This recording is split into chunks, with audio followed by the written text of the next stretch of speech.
All right. Oh, goodness. Good evening. Oh, it's been a long day. I want to sit back and relax and drink some whiskey. Tonight, I pulled out a really favorite whiskey of mine. I've talked about this in a previous video. Old Potrero, 100% malted rye. This is a single barrel. This is barrel 614/3. It is 63.85% alcohol by volume. The proof is 127.7. It's funny, they switched the proof and the alcohol here by accident. So this is how you know it's a real single barrel, that people really do hand write these in. And it's 100% malted rye, and this is 8 years old, 3 months. Yeah, this is pretty good. My only downside with this bottle, it's only 700 mils. Apparently, they are going for an international market with this. So I believe this is Hwalting & Co. I'm definitely mispronouncing that, but let's see. Yes, H.O. Hotaling Co. in San Francisco, California. This is 100% malted rye. I've said that like 4 times now. Did you know that it's 100% malted rye? And the barrel, it is 24-month air-dried, fine-grain, new American oak. I was suggested this pick. This is bottle number 45. I was suggested this pick by Chris, the spirits manager at my parents' local liquor store. When I first tasted this, it was sweet tobacco leaf. That's all I got out of it. It was only after I brought it home and I sat down with it and I really started to sip it that I realized that this is one of the most complex whiskeys that I've ever drank. There's just so many layers to this. And let's just get right into it. Oh, strawberry rhubarb pie. That's what that sounds like. That's what that smells like. That's what just popped right out of the glass to me. Strawberry rhubarb pie, fresh out the oven. Grass, almost like a grainy grass. Not like a grainy texture, but more like you're walking through a field in the middle of spring or like early summer, and you can smell fresh, first cut hay. Oh, and now the tobacco's coming out. This is what I got from originally, was this big, beautiful tobacco note smack dab in the center of this glass. And it's coming out now in force.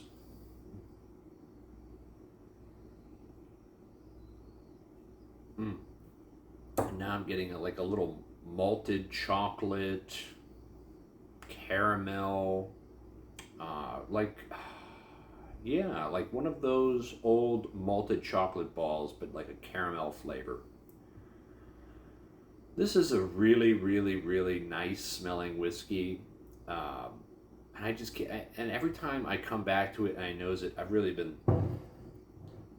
very selective with my pours. I do have a backup of this bottle, but I can't find these anywhere, especially not like an 8-year pick. 8 year, 3 months. I've heard the 7 years are okay, but it's once you start getting up to like 8 and 9 with these 100% malt rye whiskey, that they just become outrageous. I paid $90 for this, and it's only a 700 mil, but hold on.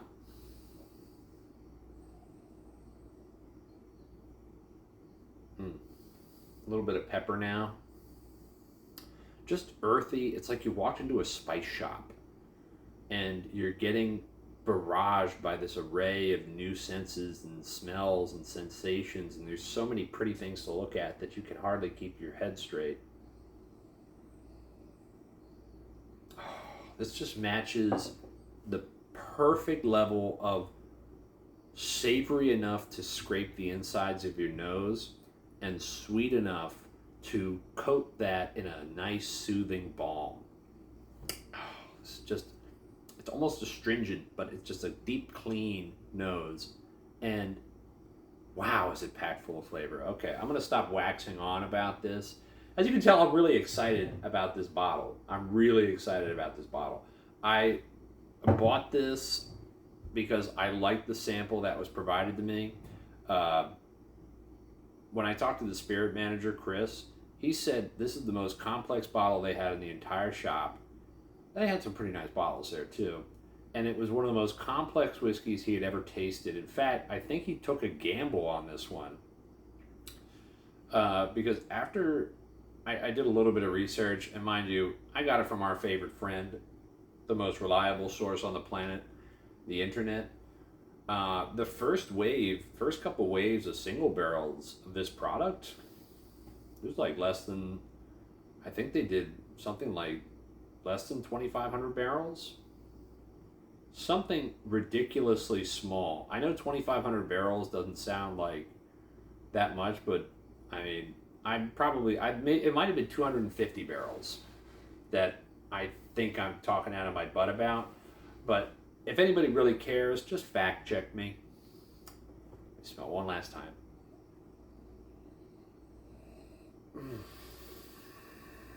Now I'm almost getting like a little bit of like an old banana peel. You know, like it's turned completely brown and the sugars have started to curdle, but it's not unpleasant, right? It's just before the flies start to pop out, like the fruit flies start sniffing around. It's right at that sour, ripe sweetness of a banana right in this glass.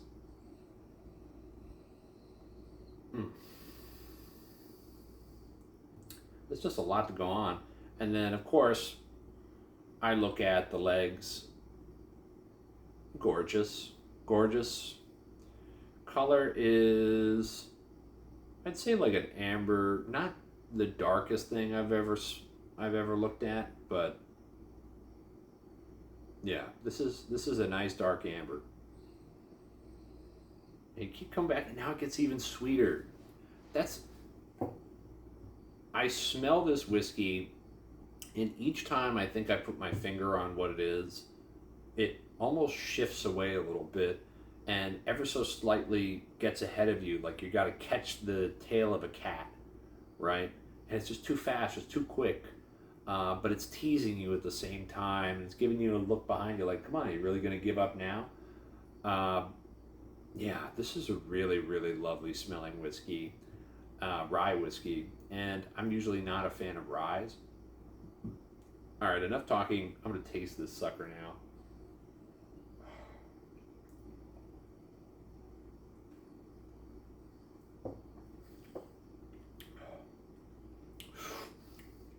All right.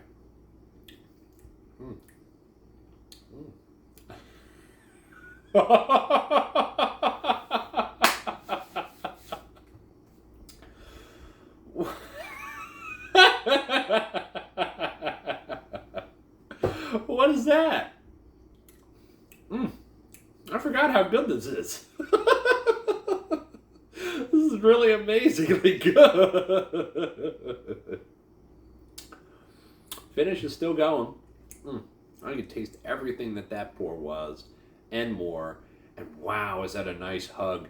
It is just bubbling away into my chest. Wow, that's just good. Oh, that is brilliant. That is just stellar. Fantastic whiskey. That evokes a response out of me. This has got a little bit of magic in it. I'd put this up there with like a C923, kind of a little bit of magic in there. Like, I don't know what they put in this barrel, but dang. All right, I have not told you what I have simply experienced. I am going to tell you what I have tasted.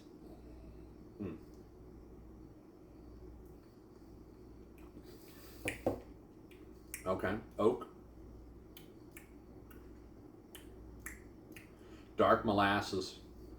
Freshly cut hay.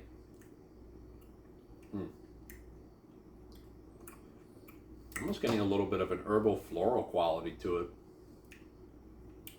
Chocolate, malt, just a little bit of malt, like not overpoweringly so.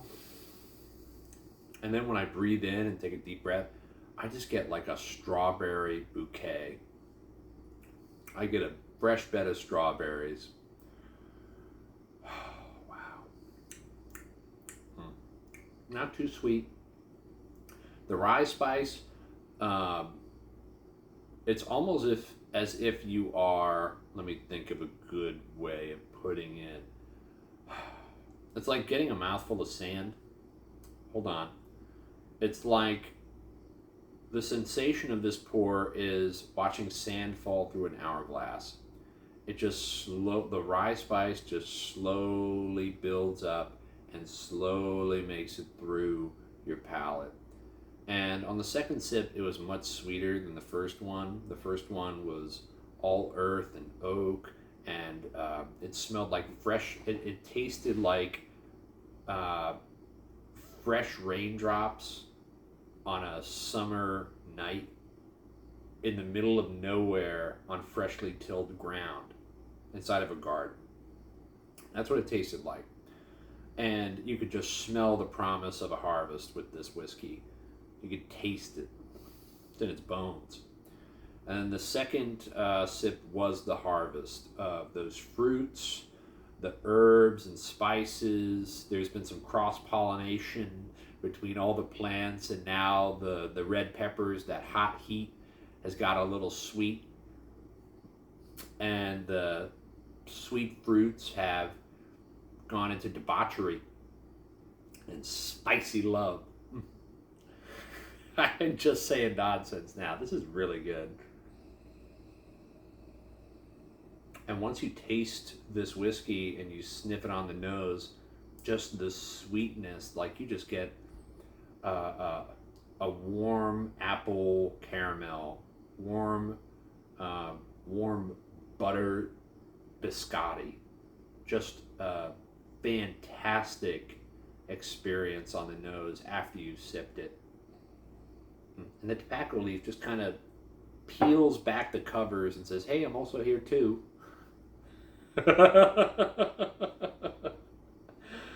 Man, this is good. Mouthfeel is thick and viscous. Not suffering at all from too much spice. It's just right.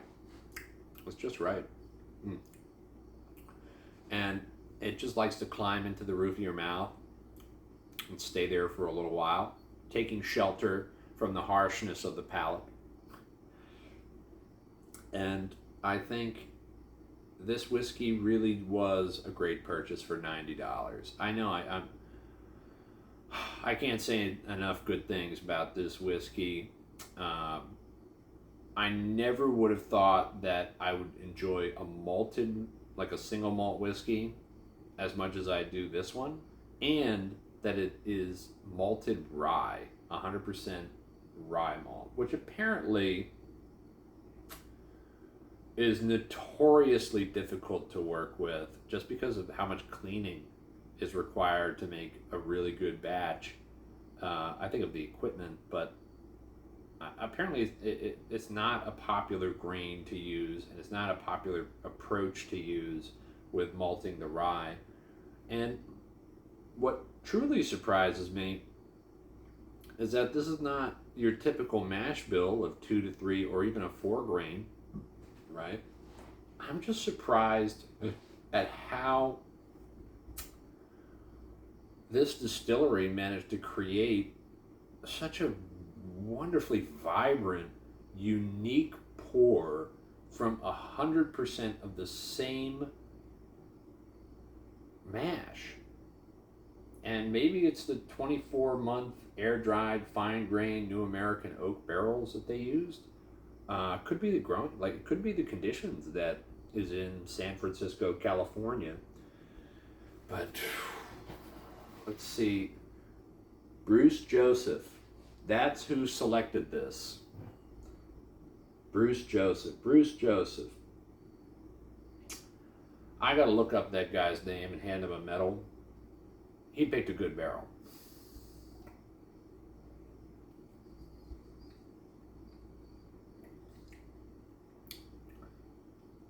Yeah, the malt really doesn't overpower your senses at all. If anything, it's just like a chocolate malt ball. Brave cinnamon. Shy tobacco. Homely fruits. And just oak. Surprisingly, a big chunk of oak. But I wouldn't say...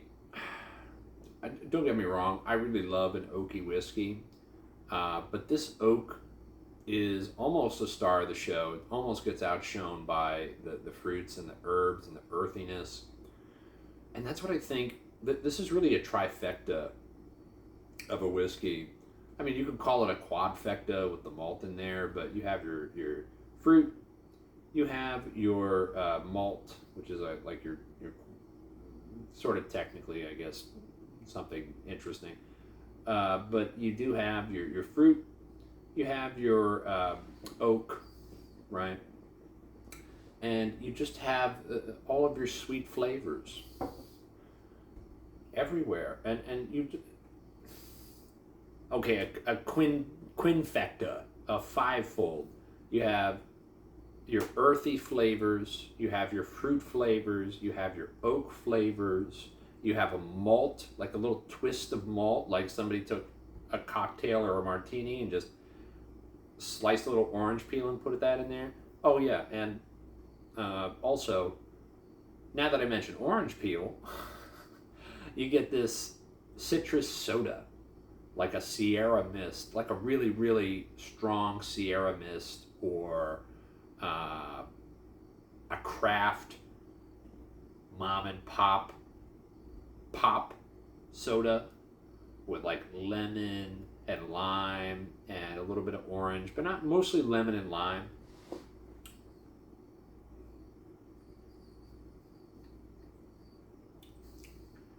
All in all, kind of like a fizzy. Now that I mentioned lemon and lime, this tastes like some of the best lemon lime soda you will ever have in your life. And like they just, if you asked for lemon lime soda right out of the pump and you threw in a bunch of like fruit syrup in there and you were just coming out from the fields and you stink like hay and you're covered in dirt and mud and gravel and stones are in your boots and you're just looking for a refreshing sip, this is it, baby. This is it. And you found a box of chocolate malt that you just picked up and started snacking away at while you sip away at this soda. Yeah, this one's a good one. This is one of the best, all-time best whiskeys I have had in a really long time. I would hesitate to give it a grade, but this whiskey is just complex. It just, I can't say enough words about how it's managed to surprise me each time I've drank it, and it just puts a smile on my face when I drink this whiskey. This is whiskey that I wish I could share with more people. But when I say 100% malted rye, guess what? Oh, I don't like malt. Oh, it's a rye. Oh, how little do they know? I mean, this is a really, really, really great whiskey with a lot of flavor, a little bit of magic. And if you come across an old Potrero single barrel, I would highly recommend picking it up or asking for a sample. There's nothing wrong with that. Try before you buy. These are a little pricey, and they're only 700 mil, which is for an international market sale, because everywhere else in the other than the United States does 700 mil for their spirits, I believe. The United States does 750. So you're missing out. You're paying, $10, $20 more per year for like a rye whiskey, and you're also getting like 2 ounces less. So you're getting like a 10 or 11 ounce pours, 2 ounce pours instead of 12 to maybe 13 if you're a little inaccurate. So that is something to consider. But if I had to say that this is a bad bottle of whiskey, I would never say such a thing. Plus, this bottle, once they redesigned it, and there's this big hole at the bottom. That's kind of cool. Maybe that might be like a fancy ashtray if you like to smoke. I don't smoke. But I think if you were to look at this bottle and enjoy it, you would not go wrong. If you're a big rye fan and you're looking for something different that you've never had before and that just is unique but delicious, this is it for you. And if you're into high proof rye, I think this is definitely an option. I mean, for $90, yeah, I know you can get a Jack Daniel's single barrel rye barrel proof for a higher proof, probably around the same age, maybe a little younger, a little bit older. And it'd probably knock the pants out of this. Probably, maybe. I mean, I know the really good ones are absolutely astoundingly good. I do have a store pick of a Jack Daniel's single barrel rye. It is 135 proof. But I was holding on to that for a special occasion. Because in New Jersey, we get the Tennessee whiskey. We get the regular Jack Daniel's barrel proof, but the rye barrel proofs are kind of hard to come by. Either we just don't get them or people aren't interested. We can get like the 94 proofers, but that's just not the same. No. But I mean, this is just great. This is really good whiskey. I'm glad I have a backup bottle. I know there's still more left at the liquor store. Why? Oh, I don't know. I mean, it's really expensive and I don't want to try it. Look, these people, this distillery was established in 1993, okay? So a little over about 31 years ago. If they're going to offer you a sample of any kind of craft whiskey or something special or unique like 100% malt rye, you should try it. I don't know, like take a chance. I know it's expensive. This is not a cheap hobby to be into, but you should absolutely try it. You should absolutely try this bottle. I'm going to stop waxing on about this. I'm going to enjoy my last sip of this whiskey for a little while. Now I just get butterscotch pudding. I get butterscotch pudding with walnuts and banana nut fudge.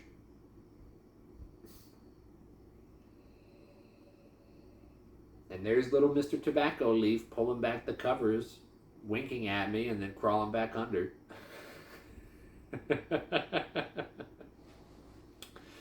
I think that's funny because, you know, when I first tried this whiskey, that was all that I got out of it, was sweet, sweet tobacco leaf. And now that I'm a little bit more seasoned and I've had a few more pours of this and experienced it, really like gone about a quarter of the way through the bottle, it just fades more. The tobacco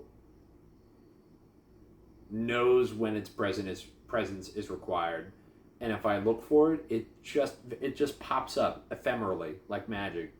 But if I'm not actually looking for it, it hardly ever comes out, and I just can enjoy the whiskey as best I want.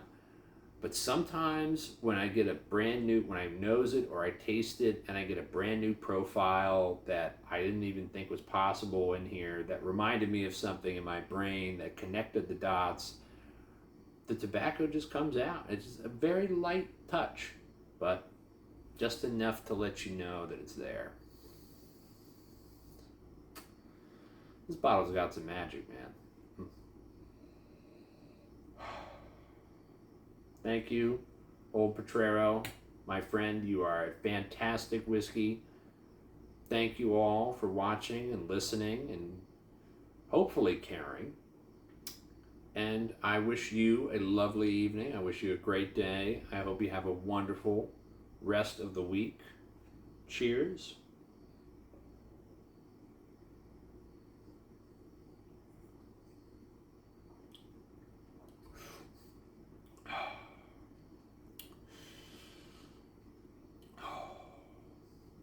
That was so good, I didn't want to put water in it.